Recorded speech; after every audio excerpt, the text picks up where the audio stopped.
জিন্সের প্যান্ট পরলে নিশ্চয়ই খেয়াল করেছেন কোমরের কাছে থাকা একেবারে ছোট্ট একটা পকেট, যেটা এতটাই ছোট মোবাইল তো দূরের কথা, কয়েন বা চাবিও ঠিকঠাক রাখার উপায় নেই।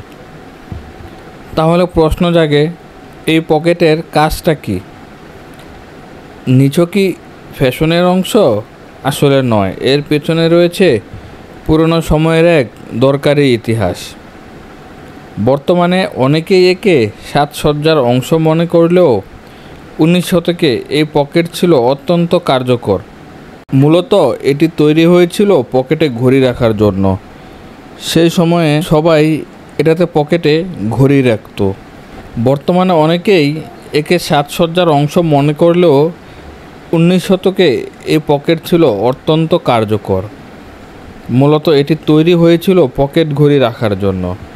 সেই সময়ে কাউবয়রা ঘোড়ায় চড়ে পাড়ি দিচ্ছিল বিশাল ওয়েস্টার্ন প্রান্তর।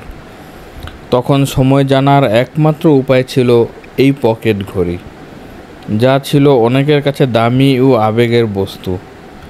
এই ঘড়ি যেন পরে না যায় বা ক্ষতিগ্রস্ত না হয়, সেজন্যই জিন্সে যুক্ত হয় এই ছোট পকেটটি, যা পরিচিত হয় ওয়াচ পকেট নামে।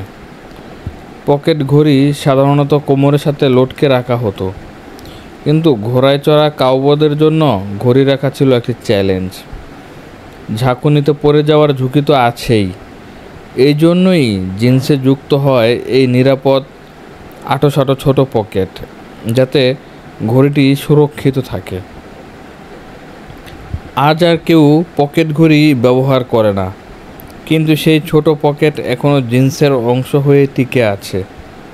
লেভিস বলছে, এখন এই পকেটে মানুষ রাখে কয়েন, ইউএসবি ড্রাইভ, লাইটার, এমনকি ছোট চাবিও। কাজের জিনিস রাখার এই ক্ষুদে জায়গাটি এখনও অনেকেরই দরকারি। তাই যখনই আপনি জিন্সের সেই ছোট পকেটটায় কিছু রাখবেন, মনে রাখবেন এক সময় এখানেই থাকতো কাউবয়ের সবচেয়ে মূল্যবান সম্পদ, তার পকেট ঘড়ি। সো ভিউয়ার্স, ভিডিওটি ভালো লাগলে লাইক, কমেন্ট ও শেয়ার দিতে ভুলবেন না, এবং আমাদের চ্যানেলটি সাবস্ক্রাইব করে আমাদের পাশে থাকবেন। ধন্যবাদ সবাইকে।